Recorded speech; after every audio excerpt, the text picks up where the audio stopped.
is up? We are back with another episode of Ready to Believe. As always, I am your host, Jamie Pale Rider, and I am joined by Rob Williams, as well as Steve Hosenose with us.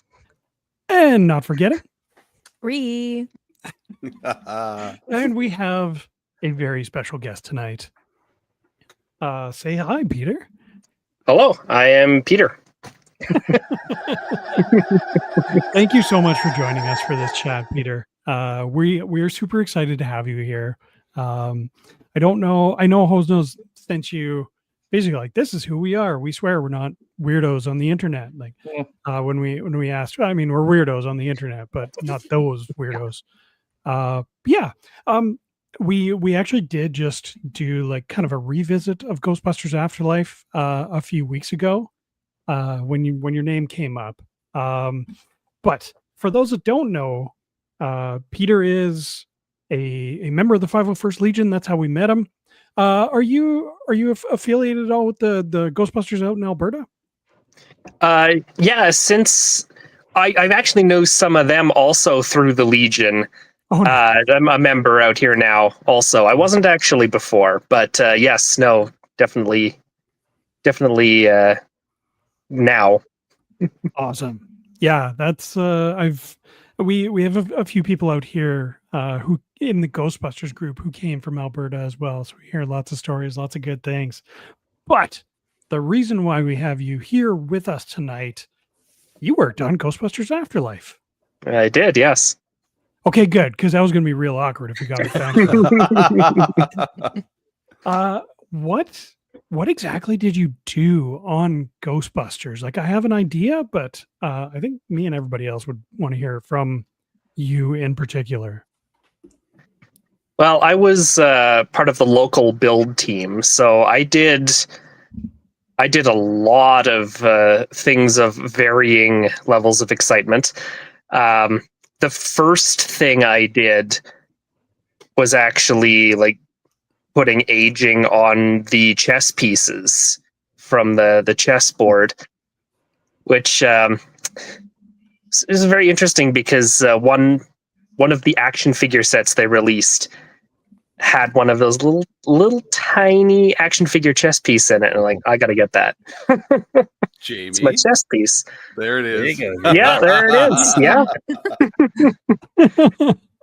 It's almost microscopic. Yeah. But it was a bunch of little things like that. A lot of props is just making things look old. Yeah. So stuff like Phoebe's toolbox and everything in it, and some of the stuff that's lying around in her spaces. And then from little things like that all the way up to like we had a huge part in building the proton pack rigs in the temple and the proton pack in the car. That's cool. Like the pack that's integrated in the gunner seat? Yeah.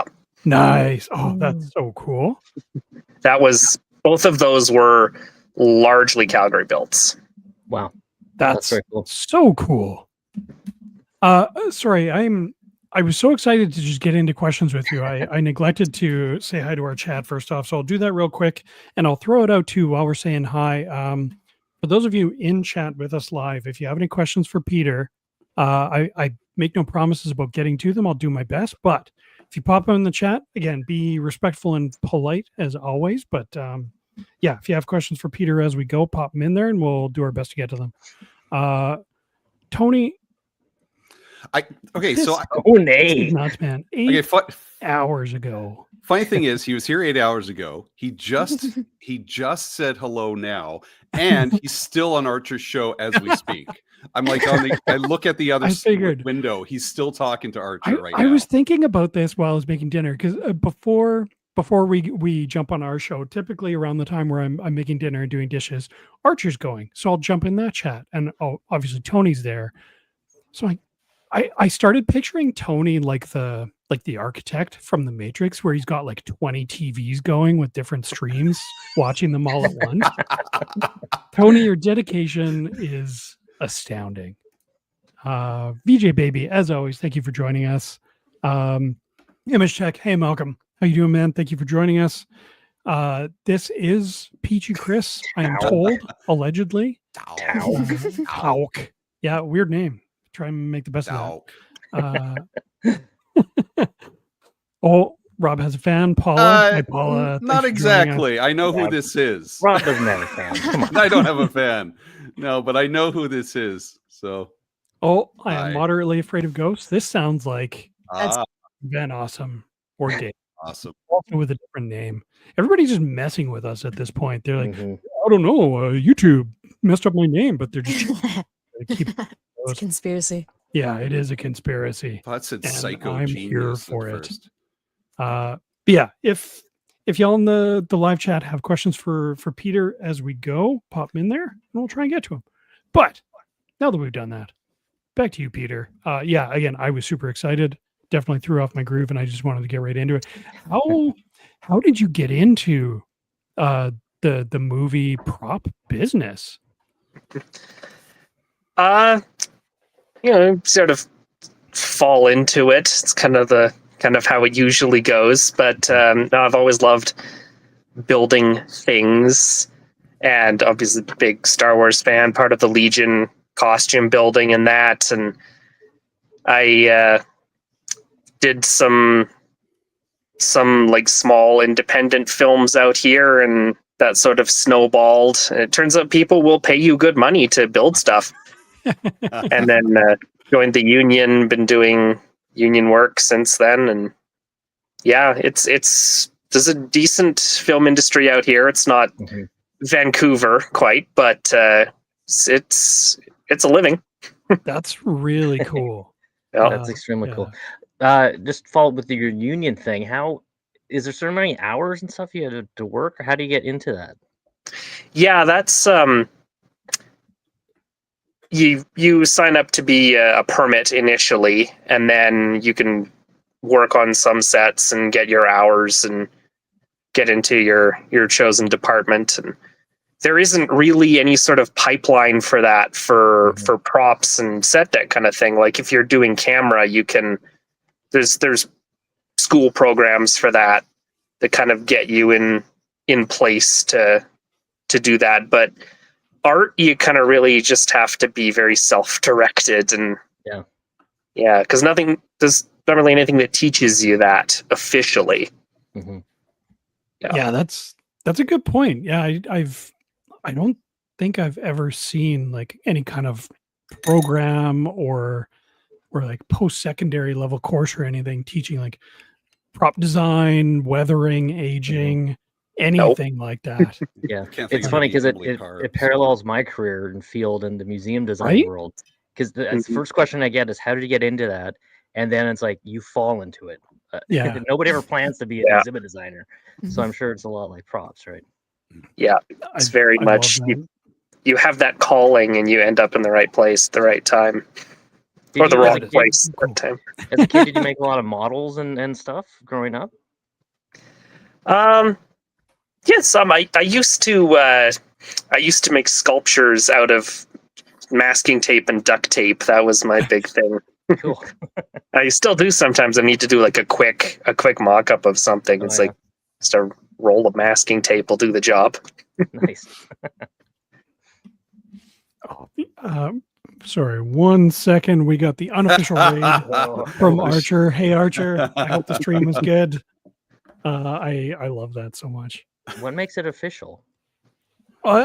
There's like on Twitch, there's actual raids. So like if your stream ends and you have a bunch of people, you can basically just drag your whole chat into someone else's stream. I'm old, so I don't know if YouTube has that kind of functionality either. But you know what? I was thinking about that today too, Archer. It is totally like an unofficial raid, and I love it. Thank you so much for joining us. I hope you had a good rest of your stream. I was in there for a little bit. Rhea, did you have any questions you wanted to fire at Peter? Yeah, I wanted to know if you had any like a favorite project you've worked on, especially if it's something like smaller or like niche that you just haven't really talked about before? Like in Ghostbusters specifically, or in general? In general. I mean, favorite thing that I've worked on was Fraggle Rock. We did the new Fraggle Rock series out here, and that was we basically just got paid to make toys all day. So that's amazing. That's so cool. Yeah, that was a lot of fun. A lot of RC stuff that we did.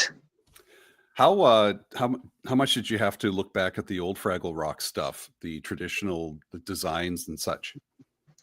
They did a lot of redesigning, especially with the doozers, which is where I did a lot of the stuff. So they changed that quite a bit. So we did get to see, they had some of the old stuff in the shop. So I didn't get to see it, but the production designer went a bit of a different direction. So we kind of got to reinvent the wheel, sometimes literally, because we were making cars. Were they in good shape, the old props and puppets and such?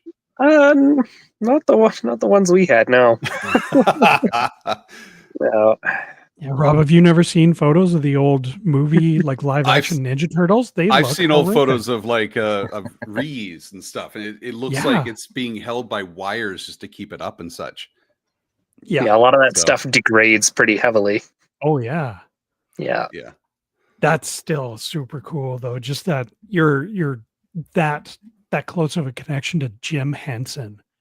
Like that's nuts. Just to think about. That's really cool. Did that ever hit you while you were working on it? Just like having that basically single degree of separation from Jim Henson? Oh, definitely, yes. That's so cool. No, hard not to think about that constantly in that kind of environment. Because that was, everyone on that was just, it felt like the kind of environment that you would you'd imagine from Jim Henson. Right. Oh, that's so cool. Yeah, everyone was having a lot of fun. So that's kind of a good segue going back into Ghostbusters a little bit. With you being on set on a Ghostbusters movie, how did that feel? Like, were you a fan of Ghostbusters growing up? Were you just on the set, just like freaking out like I would have been? It wasn't my main thing growing up, but I mean, I've definitely seen them, like, enjoyed them, like definitely a fan. So it was pretty cool. Yeah. Like seeing, there's a lot of stuff like the original cast, obviously, like we were kidding that there's a photo out there of Dan Aykroyd kitted up in just outside of set, and you can see me behind him. Really? We were trying to figure out how to mount his wand so he could reach it properly. No, I can't stretch that far anymore. It's tricky. It's a hard one to reach. I'm sure you all know. Well, it's a game 100%. That these guys play. See if they can do it the first time. Keep a tally. Well, to put it back on, yes. Yeah. To like reseat it is next to impossible sometimes. But yeah, just it takes a little bit of flexibility even just to get it off the holster and into the hand. Like that's that's funny. I never would have thought about that. Something to look forward to when I get older. Yeah. You were on set with all the cast? Yeah, when they were there, I was actually I was camped right outside that sound stage, a little folding table, because I was there for the an emergency repairs that we had to do. Oh yeah. So I had the spare packs out there, and if something went wrong, I'd run it out to me, and I'd bring in the new one, and then I'd fix whatever was going on with it. Which thankfully didn't happen all that much. But. Oh, okay. I was gonna say, what were some of the things that did happen? I think the worst one was Bill's wand tip got stuck. The mechanism wasn't extending it properly, so I had to go in there and gut that one pretty thoroughly and rework it. That happens with old age, really. It wasn't. Thankfully, it wasn't too bad, and I'm also thankful I wasn't in the soundstage because they had They built two of the houses. They built one up on a hill in farmland outside the city, and they built the other one in the soundstage. And they transplanted everything into the stage. That old sagging barn was a build, obviously for safety, and they moved that whole thing in there. And then they moved all the grass and all the corn, and they didn't run the AC for sound, so it was awful in there. It was a miserable experience being in there, but the highs and the lows at the same time. That just from an outsider's perspective, knowing what little I do about working in movies, it sounds like a pretty standard experience. Oh yeah, very much, yeah. So we actually do have our first question for you, Peter, from the chat, if that's cool. Yeah. From Malcolm. Hey, Peter, how did your upbringing influence your prop building? Did it evolve out of involvement in the 501st, or was it the other way around? That's a good question. Yeah, I always liked building stuff. So I think, it was the combination of building stuff and Star Wars that was the pipeline into the 501st. And then that just sort of made the situation much worse because now I'm surrounded by all these other people who also do this. Yeah. Just a bunch of enablers. Oh, yeah. Oh, yes. 100%. Yeah. Hey, Rob, you want to build another costume, don't you? Yeah. Number it's 9. Hard not to in that environment, right? Like it's exciting and it's inspiring a lot of the time. Yeah, totally. Yeah. Yeah, very but much. I have a great respect and a little bit of envy, a lot of envy for people who, like you guys, who know how to just kind of tinker with these things. When I was building my AT-AT costume, it was just frustrating. It wasn't as much fun, and it was just like, I can imagine. It's obviously there are frustrating parts of building what you guys do as well, but you guys have such a talent you can fall back on. That like, what are some of the biggest challenges when working on these props and such? Because for me, it was just not knowing anything. But I'm just curious what on your side. Well, so here's the thing about props. Back to no one teaches this stuff. You can't really either, because there's a couple of things we do a lot, like aging, but so much of it is we're never doing the same thing twice. So do we know what we're doing? A lot of the time, no, we're just figuring it out as we go. Like, yeah. I had that was another thing that happened while we were on set there. There was an entire cut. They didn't put a lot of the cut stuff on the DVD, but there was an entire thing around a box of Egon's ashes. And they brought that to me in the hallway there. And like, can you make this pop open? Like, yeah. When do you need it? Like, I don't know, like 10 minutes. Like, okay. What do I have in my box here? So yeah, just very much the biggest skill you can have is being able to improvise and figure things out. Are the time crunches pretty intense? Is it always like, we need this now, we need this now? Say no more. Yeah, with there's many stories about that, but yeah, there's usually no time for much of anything. We with the temple, because all of that initially was coming from LA. So in theory, it would all just be done, come up, and we just install it. So it was showing up like days before. And then we realized that they were working off of, actually I have the, let's see what's in here. I have the making of book. It has quite a lot of the drawings and stuff that I spent a very long time poring over. Let's see if I can find the temple. So you're saying like when you're building stuff, like the temple, for example, you're basically just working off of the concept drawings? Sometimes we're making it up entirely, and other times we're exactly copying something. Mm-hmm. But so these are the concept pieces for the temple. You'll notice that crane, like that scaffold section, that's not in the set. So they were working off of that, not knowing the set. So when it showed up, we realized we had a bunch of work we needed to do to actually make it fit into the space as it exists and not how it was drawn. So we were pretty much working on installing that right up until the cameras came in to start rolling. God, we did not have very much time to do that. How much, just follow up to, how much of a influence are you getting or direction from the art director, and how much do you guys get to just like sort of improv?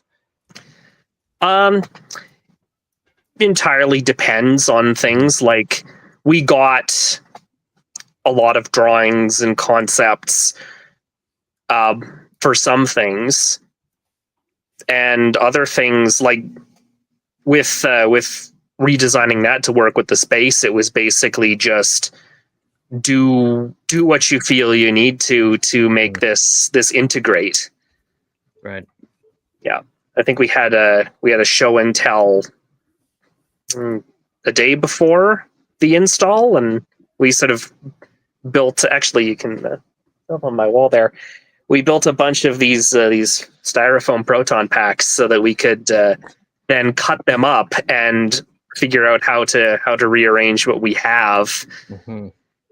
So yeah, we built a whole bunch of those, and so we mocked up the whole thing in styrofoam, basically, and cardboard in our warehouse to do the walkthrough, and then got notes on that the day before we did the install. And wow.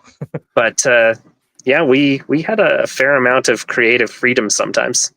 That's great. I'm making a styrofoam proton pack now, guys. I'm all in. Styrofoam, styrene, whatever. Yeah, mm-hmm. EVA.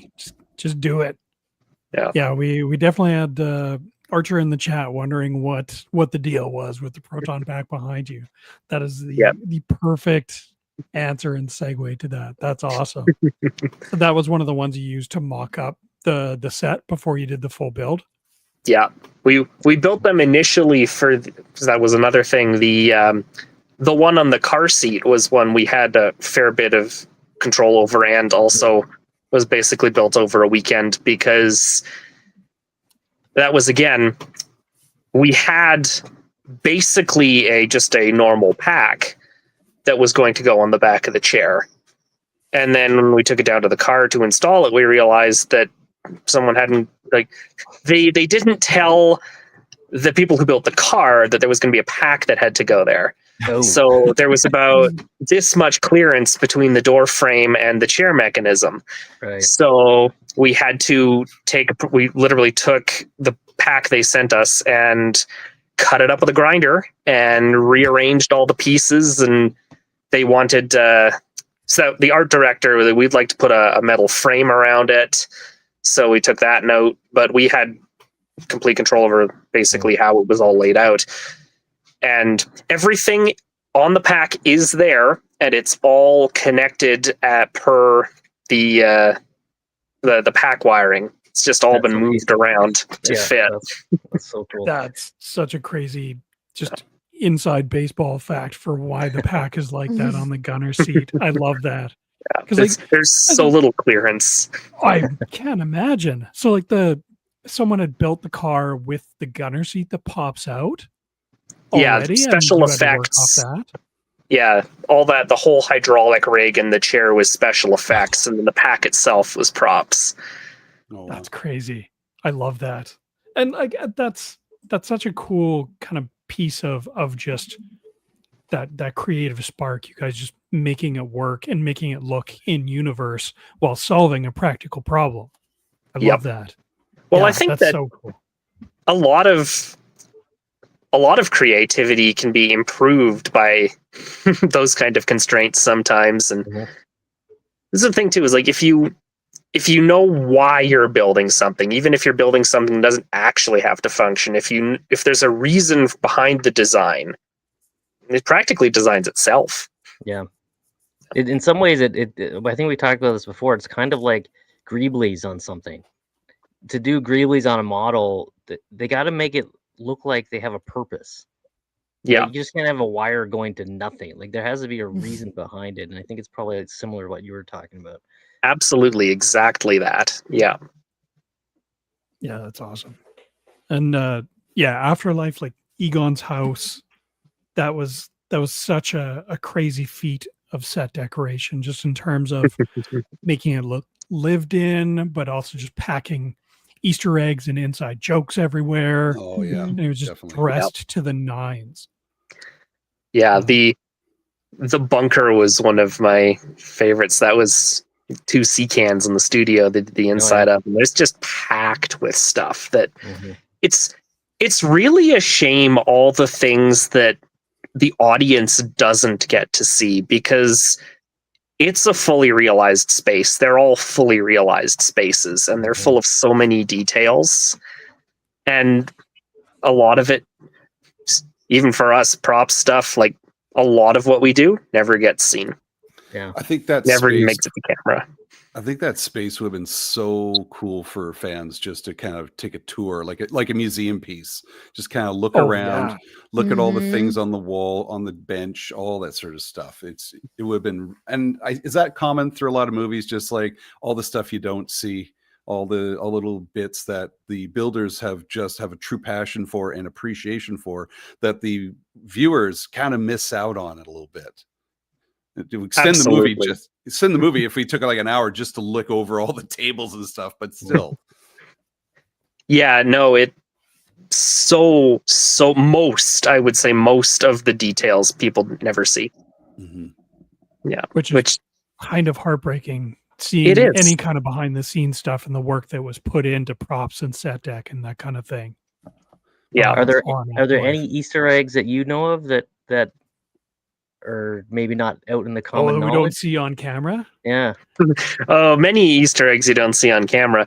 There's a lot of we had a lot of fun with the temple packs, because inside there are pack stuff mounted on these like metal boxes that were kind of like the chair, to bulk them out a bit, and packed with greeblies on the inside. And there's a lot of fun stuff we just put in there. All the bunch of bins of junk from my garage, and there's at least one Star Wars action figure inside there. Which one? Constable Zufio. Nice. I could have guessed 100 times and not guessed that one. That is crazy. How did heck did he get in there? We had one lying around.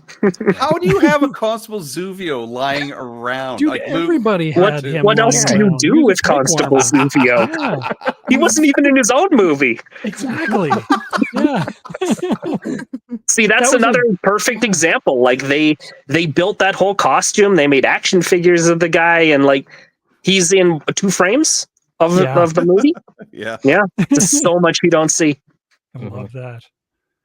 So related to the discussion, so you said you worked on the chessboard, like weathering all the pieces up and everything like that. That piece is featured very prominently in the movie. Is there a prop or piece of work that you did that you were particularly proud of that didn't make it into the movie? Oh, many, yes.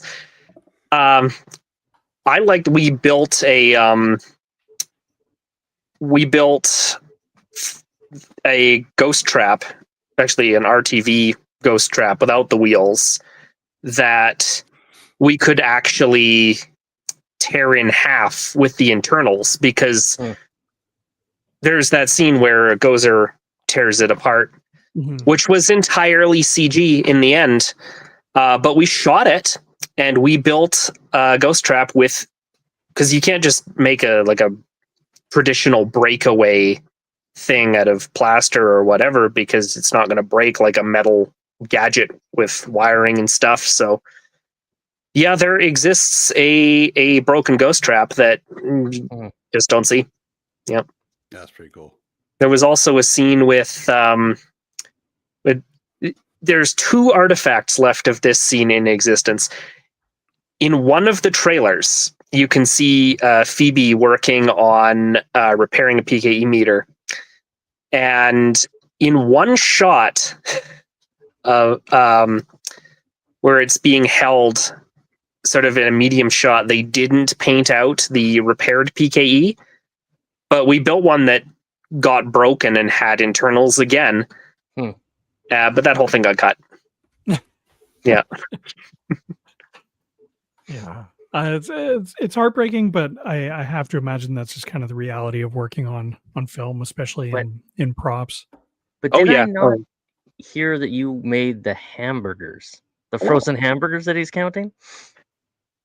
Yes. Yeah, we made those because that is not a freezer. And that scene is not fast to shoot. So we were there for hours in 30 degrees. They can't be real frozen hamburgers. He can't just be handling raw meat over and over again. That's awesome. Those were surprisingly hard. Those were one of the hardest things to paint, actually, to get them to look right.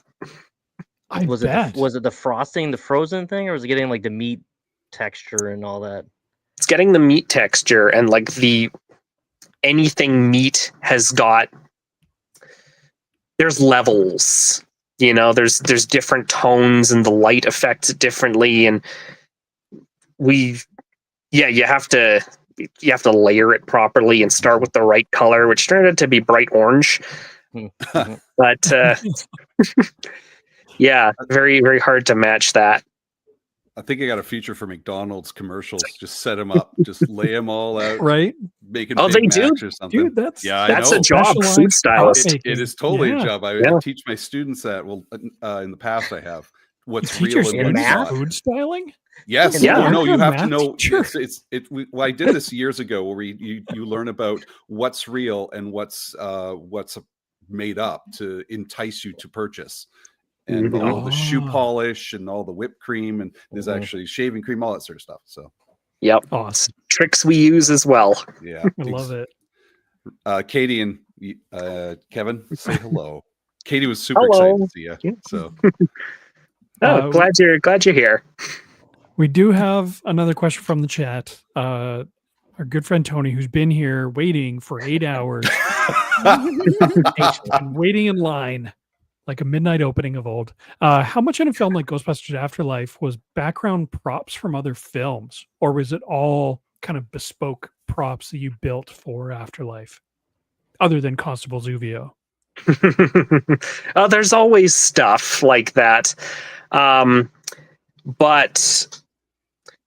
I mean, all of the hero stuff is bespoke in that situation.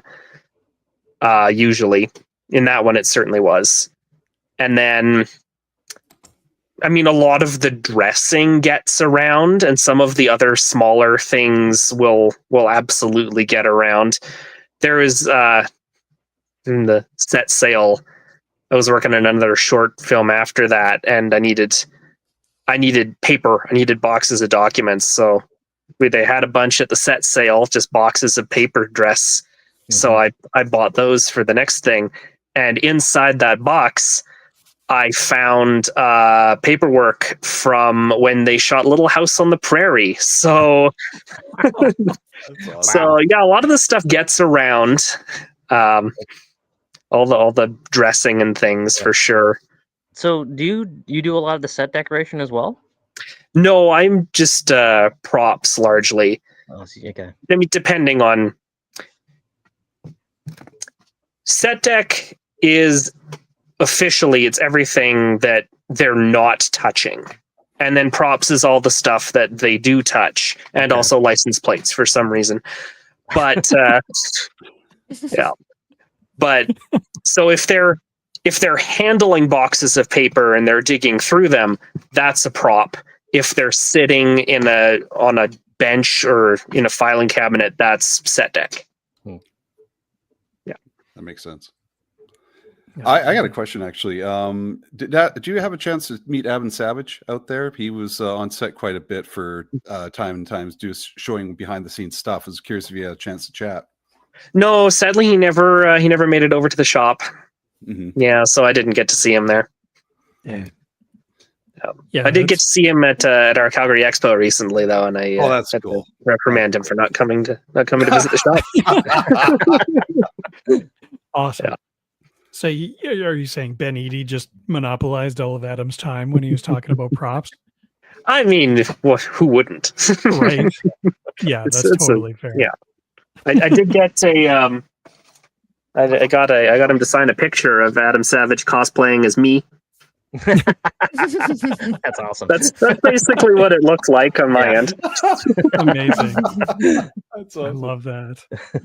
Yeah, Archer, I am right there with you. From what I remember from those behind the scenes, it was mostly just Adam on like the outdoor set, mostly with Ben just at a trailer full of stuff. Mm-hmm. Yeah.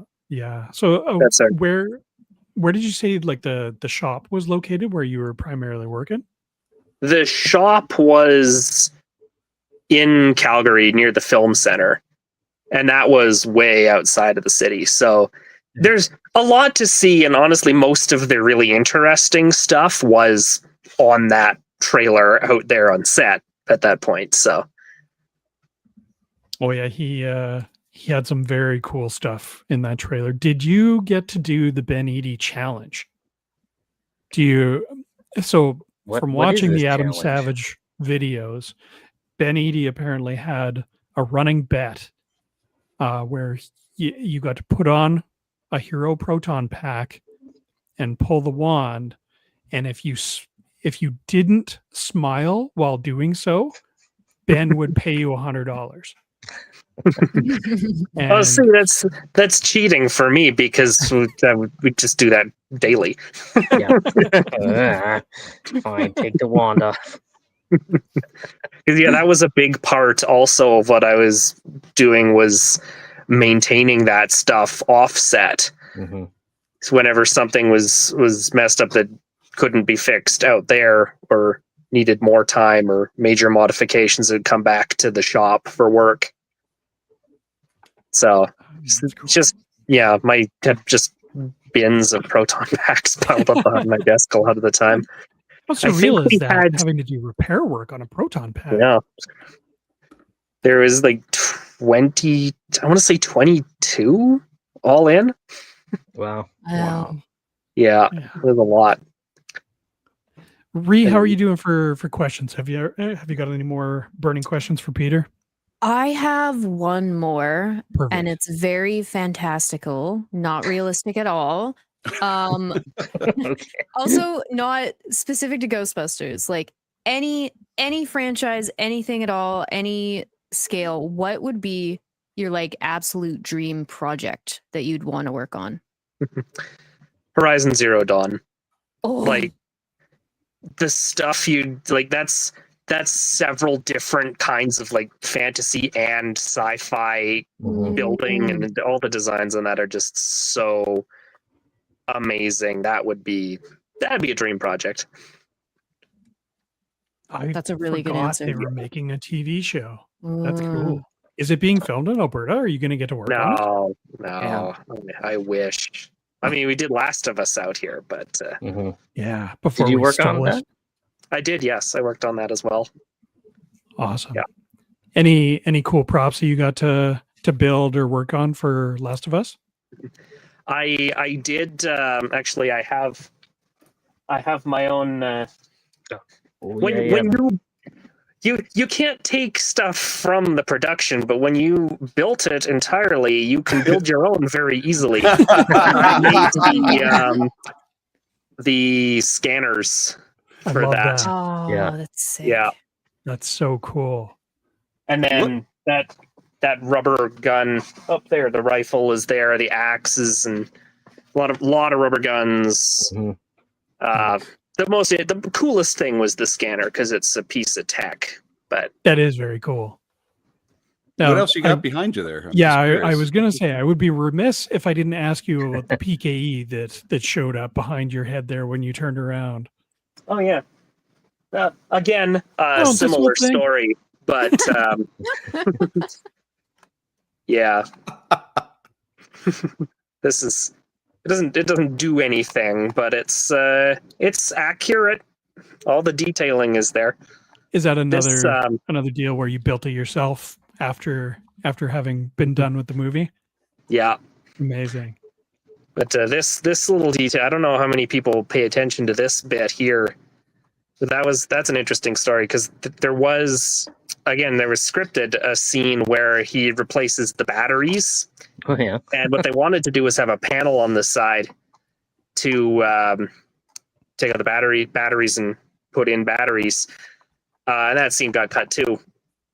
Anytime they have an actor who's got to do fiddly little business with a prop that's going to take longer than they think it is, they're going to cut the scene.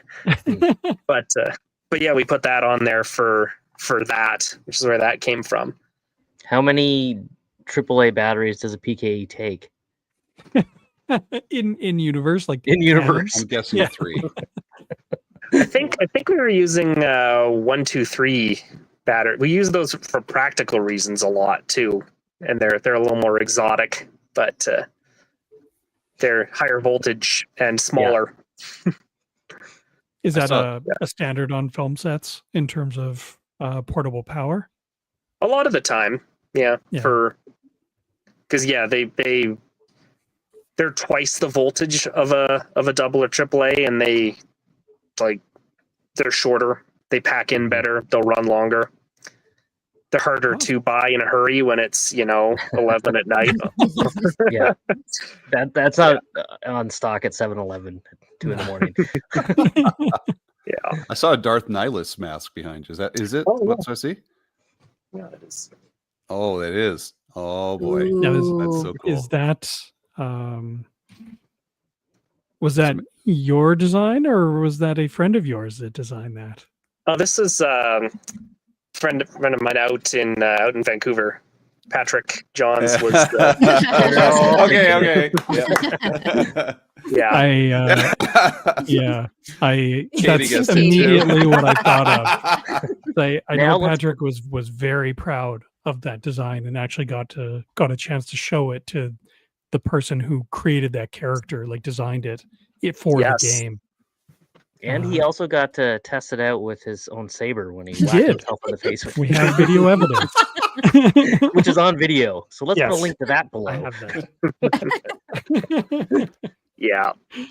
Do you have any tips on we talk a lot about building our packs and putting things together, and one of the videos we did was weathering a flight suit. So what are some tips that you have when it comes to weathering, whether it's a flight suit or obviously they're very different flight suits and props like your PKA, but do you have any tips on weathering a flight suit to start? Not as much, because any sort of soft, honestly, not every piece of cloth stuff. It's weird where some of the divides are. Almost all clothing is costumes. Gotcha. And they have their own specialists who they spend all their time just breaking down clothing. Mm-hmm. But then stuff like tactical vests and things tends to be props. And something we do a lot is throw them into a cement mixer with a bunch of rocks. That's awesome. Without any hearing protection. So what about props like PKE meters and stuff then? What are some tips you can give newbies like myself that are simple and doesn't involve a cement mixer? Well, this is a good example. I don't know how well it shows up. When I saw that's what the idea I was thinking of here. But this is apologize, I'm trying to get it in there. Yeah, it's not working. I'm going to stop. There's a few levels of weathering on this. There's a pass of like a brown wash, which the dirt accumulates in places, especially in and along ridges, and you can see on the screen there around the edge of the screen. So the places that are hard to clean out, like you wipe the screen off, but you're not going to get in all those corners. Mm-hmm. So that's sort of the purpose of the wash, is to get that accumulated grime, and it doesn't have to be everywhere, but you want it in the places where it would accumulate. And then on all the high points where things are going to bang into it, then you have your paint chipping and wear. And this, strictly speaking, the PKE is not made of metal. So, well, I guess it is now. I guess now it's canon. But it'd go in. I did all this with a brush, and something I had to do when I was matching. We made a lot of these, especially for the scene where it gets broken. So on all those ones, I had to go in and match every paint chip to the hero specifically. So all of these are meticulously replicated off of my my layout for where all the chips need to be. Right. Yeah. Do you have you said you do by brush? Is there any other techniques you do for weathering, like the paint chipping? If you can get a base layer that's durable enough and in the right color, if you can naturally chip it off, that's even better. But a lot of the times we're working with materials that aren't going to behave like that. Like most plastics are not silver underneath. And usually if you're trying to do that, you're going to chip through to something you shouldn't be. So yeah, usually that gets put on after the fact. I will say when I made my pack and I got my replica Alice frame, it was quite fun, just like literally hitting it with a hammer and a file and just scraping shit across it, you know. But again, like you said, thinking about where those points are, right, where we get hit, where we get scratched. It was very cathartic. Something brand new, make it pretty. Weathering can be cathartic. That's the fun part. Absolutely. But yeah, you got to be careful. Like, not a lot of the time you see stuff where it's just like a big flat surface and someone's taken sandpaper and just scuffed the flat area, and like that's not where that wear is going to accumulate. Look for edges and corners and stuff. Yeah. And it doesn't take much. Like, especially how dry brushing works as well on like miniature painting and things. You're just hitting the edges to bring out that metallic shine. Do you and go then to putting in the washes to bring in that matte dirt look. Yeah. Do you go to cons and that now and look at people's stuff and go, that's not how that wears? I mean, always, like, there's you've got to have an eye for that kind of thing. Yeah. To do this as a hobby or as a job. And yeah, it's definitely always looking at how other people have done stuff and like, maybe not that, or yes, that. Tell me how you did that. Yeah. God, Peter, with your kind of cross section of costuming, but also movie props, would you ever consider starting up a costuming and weathering school or prop building for costuming? Yeah, I think your own cement mixer. That's such a I can't believe that's not a thing already. Even just like props and weathering and that kind of thing, like a formal school, like you said, it's something that you just kind of fall backwards into based on previous potentially unrelated skills. No, that I mean, it is something that we're kind of trying to look at offering, because we're like one of our the other guy who was doing a lot of building, Shannon Chappell is his name. None of us are in the credits. None of the props team is in the credits, unfortunately. But he was the other guy in the shop with me, and we he's now got a proper build shop going here in Calgary, which we haven't had really before. So we're looking at trying to offer stuff to get more builders locally, teach them how to do those basic kind of mold making and aging and all that sort of do like a weekend seminar kind of thing. So sort of type of stuff you're doing. It's something he's hoping to get going. Yeah, for sure. That's cool. What 501st costumes do you have, by the way? I meant to ask that earlier. I've got classic TK, First Order TK, Officer. I've got Mando. Oh. I've got Mandalore the Indomitable from the old Tales of the Jedi stuff. Oh, cool. Yeah. So, which one are your favorite just to kind of suit up in? I mean, the classic TK is classic, and the Mando obviously it's not 501st, but is Mercs. I enjoy that because I got to be creative with that one and just kind of go crazy with it. And then the Officer's the most fun to wear because it's comfortable. I hear you. Yeah. But, no, they're all. I love them all. Wouldn't have spent all that time and effort building them, but I did. Yeah. I'm wondering, were you at Fan Expo here with your First Order TK? Not recently. But back when it came out, you were at Vancouver with it? Because I'm just wondering if we were trooping together when I had my First Order pilot on, when I could fit in it. I don't remember when that would have been. I don't know if I've seen it. Yeah. All right. I don't know if I had that one out there. No. Jamie, no, I might muted. have. Jamie, you're muted. Sorry. You were muted, Jamie. I'm a ding dong. I'm so sorry. Hour. Yeah, amateur hour over here. I apologize. I do remember Teresa from Alberta being sad that you transferred briefly out to BC because she had a phasma and you had your First Order TK at the time. So I don't know if you brought it with you, but timing wise, I feel like you should have had it around that time when you were in BC. I would have. I wouldn't. Yeah, because that was definitely in that range. So it's quite possible. Yes. Actually, I got a question. I didn't mean to go off the Ghostbusters stuff, but I do have a question regarding First Order TKs versus regular TKs.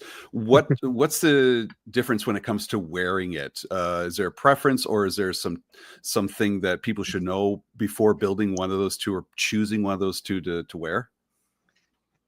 Yeah, mechanically they're very different, and they're from two entirely different eras of filmmaking. Right. So, yeah, the classic one was just vac formed plastic. It's very light. It's relatively simple, and it's an entirely different method of construction, as it were. Because the First Order one, they had money. There's a beautiful behind the scenes shot of just the locker room of all the troopers ready to go. So love that. But yeah, because all those parts are going to be heavier. They're going to be built out of cast material, fiberglass, or a lot of resin sometimes. A lot of printing now, which is lighter but less durable. That's a whole nother thing, printing armor versus manufacturing it the old-fashioned way. But yeah, and then they have gaskets and everything, which is great because it fills out the silhouette. You don't have the same gaps with different body types, but it makes it more difficult to wear for sure, because now you've got rubber or fabric at your arms and all your joints. So the classic is definitely an easier build, I think. Mm-hmm. But I would assume so. It's a lot of fun to wear the First Order as well, because it is designed that way. It's a very sleek kit, and it feels everything's uncomfortable always, but it feels good. You know, you look good in it. That's all that really matters, right? Sorry, Jamie. Archer had a question that's kind of associated. I wanted to throw in here. Misconception about people being in the 501st, and 2, should there be an equivalent for Ghostbusters? I think I know what other people think about number 2 in this panel, but is there a misconception that you feel about the 501st being a member? It's a broad question. Not quite sure how to answer that one. Well, do you think Ghostbusters should have the same standards as a 501st Legion? Or do you think that kind of takes away from the creativity that a lot of Ghostbuster fans have? Personally, I enjoy being able to have that creativity. I think, like, it cuts both ways. Like, standards are good because they teach you. I think you can learn a lot by learning how to work up to those standards, and having the eye for those standards is, I mean, that's a huge thing. Mm-hmm. It's a huge thing. I think it's just being able to look at something and, like, even if you don't know what's wrong and how to fix it, you know, like, that could use work, and I should figure out how to improve that and grow my skills that way. So I think they're useful in that way, but then also it does cut back on people's ability to be creative and just have fun with the designs. So you seem to mention that when you're talking about the Mando Merc one, that's you allowed your creative juices to flow a little bit, I'm assuming, with that. Oh yeah, no, absolutely. You just get to entirely. I mean, there's guidelines there. There's aesthetic guidelines, but it's different than, like, standards to a degree. Because as long as you're working within those guidelines, then you can really just open up and have fun. Well, it's interesting. I agree with what you said, because, you know, I did my Star Wars costumes before I built my Ghostbuster outfit, and it was very liberating not to have these standards. Thou shall have, you know, M3 screws here made from, you know, yada yada yada. But it was also, like you said, I was now building it with that eye. I wasn't making it 100% screen accurate, but I was building it with that sort of training, if you will, kind of in the back of my head. I was doing it like we were talking about with the weathering, making sure the weathering was done a certain way, and all the stuff that I learned from building my anally retentive costumes. And that translates to the job, especially like I was saying with putting the individual spots in their right place. Or it was when we had to get the in the workshop, the pack that's open on the in the workshop, that I don't know why it showed up day of. It kind of squeaked in at the last minute. But not everything was quite matching on it. So I had to go in and take all those little wires that are running around near the cyclotron, those little copper wires. I was like, okay, this wire goes under here and then over that and makes a bend here, and then this one goes. Had to replicate the wire placement, and you know, it's good to build that skill. Mm-hmm. For sure, and it lets you bring that to your own stuff as well. You get to bring that level of detail and that level of that standard to the quality of the build.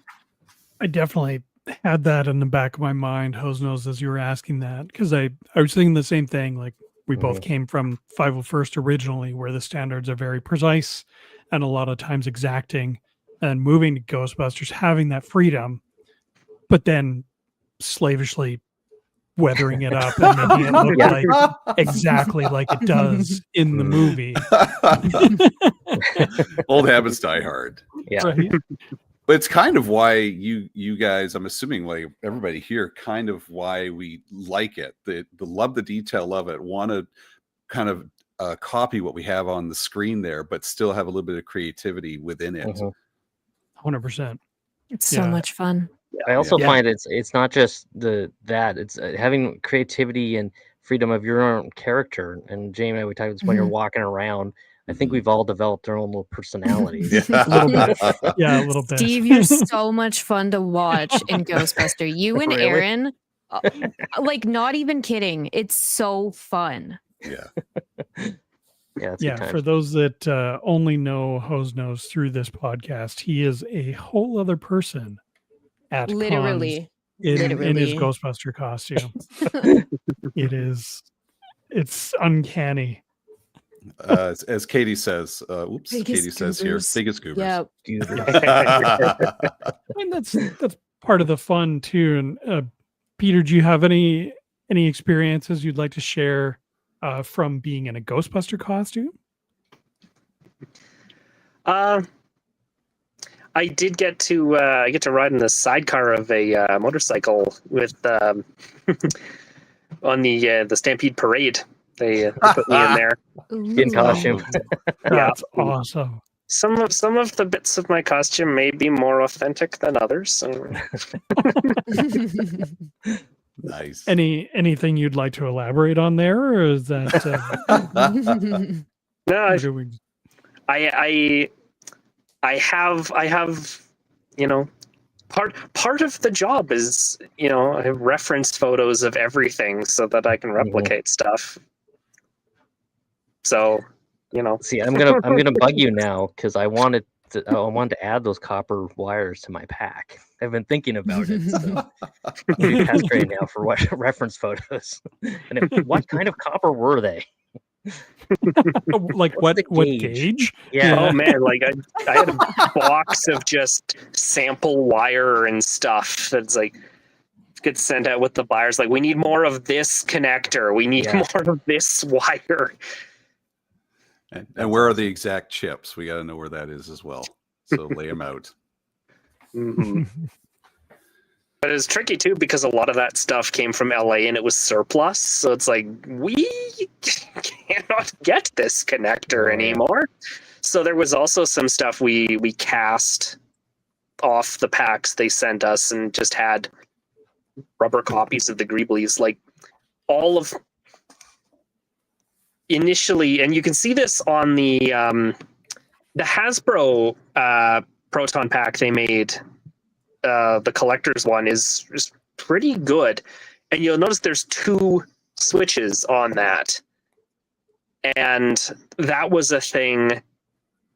They sent the first packs up with that switch sort of in the middle above the cyclotron, and Jason wanted it to be where they switch it on in the movie. So we had to move all those switches up into there. So we put all those in. And then on all the stunt ones, we cast a little flat version of that switch that didn't have anything on the back. And we just stick those on the stunt ones that had no internals. Mm-hmm. Yeah, I was going to ask if you guys got to handle any of the OG props, either to replicate or for reference or anything like that. They did most of that down in LA, so we didn't. No, sadly. Dang. Yeah, That's it would have been cool, but no, not up here. All right, I think we have one last question from chat here before we start wrapping things up. Yeah. Peter, are you partial to resin or do you like 3D printing? Well, that's an entire discussion. That's another hour. That a lot of people are always like, what's best? And the answer is that depends on what you're doing. Mm-hmm. Because there's a lot of things that many of those materials are not suitable for, like printing. Actually, this is a good example with the scanner. This is a whole bunch of different things because the outer shell was printed for dimensional stability, but we needed them also to the scene is they're out in the rain. It's raining on it. It gets dropped in gravel. So on the real ones, we made this out of rubber. We cast this outer shell out of rubber, and then the internal structure holding all the electronics, that needed to be strong, but it didn't have to be detailed. Mm-hmm. So that was just 3D printed, because then we could make a whole bunch of them easily without a lot of effort. And then there's a bunch of details that are actual metal that we got machined in metal, because metal, it's very hard to fake metal. Mm-hmm. You notice when it's real. So we put real metal detailing in it. So, and then these bits on the side, you can't print that because that's actually rubber. Mm-hmm. We actually made those rubber grips. So that is, well, I say you can't print it. We did print it, but then we cast it in rubber. Yeah. So it really depends what you're doing. If you're looking at stuff that's small and detailed, casting is usually way easier, or resin printing and then casting it. Mm-hmm. But a lot of the Fraggle Rock stuff was just filament printed, because we were iterating a lot, so we needed to be able to make little changes and do it again.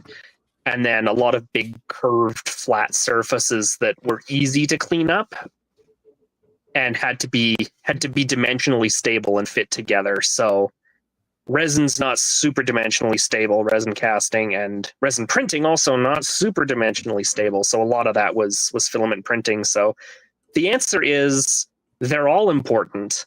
Mm-hmm. So is hand building stuff. Yeah. Yeah. I love that Everything has its place. And printing has absolutely made things way, way simpler for a lot of stuff and allowed us to do much more. But nothing's a complete replacement for any other skill. Again, there's a lot of parallels to the museum world, and a lot of our technicians who are making the prop, replica, artifacts, stuff like that are the same things. We did a scaled dinosaur model, which was 3D scanned, then 3D printed, and then exact same thing. Then we cast it in fiberglass and molded it and cast it, because that was easier to replicate than hitting print. Because a lot of people still out there think, 3D printing just means hit Control P and you get this nice finished piece like an hour later. No. Yeah, little did they know. Filling and sanding. Yeah. Yeah. Well, as much as I'm loath to do this, we should start wrapping things up. Peter, thank you again for joining us for this chat. Yeah. This was so much fun. Yeah, this has been great. Super informative. Mm-hmm. Thank you so much for giving us your time and your expertise and your experiences. God, what a fun discussion. Yeah, I enjoyed this. Thank you for having me. So Dave's is doing some legwork for us in the chat there. Attaboy. Where, if people want to learn more about you, just see what you've posted, that kind of thing, where can they find you? I don't really have much of a social media presence anymore, honestly, because most of what I do, I can't really talk about. Yeah. Yeah. Totally fair. It can't fault Dave for trying, and I appreciate that, Dave. Is there anything you're working on now that you can tell us? Right now I'm just doing my own stuff because we have a bit of a break right now. There's not a whole ton going on over the winter, so I'm enjoying that. It's been pretty nonstop for quite some time. So, well, that's cool. Rob, where can the people find you? All right, the Outer Rim Rookie on the YouTube channel. Hopefully you're watching right now. Outer Rim Rookie on Instagram and Facebook, where I am learning how to build costumes myself. Not to the degree that obviously you've just heard for the last hour, but it's still a lot of fun. So it's a beginner's journey to join the 501st and Rebel Legion. Nice. And Rhea, how about you? Where can the people find you? You can find me here every other Tuesday. Background of other people's videos.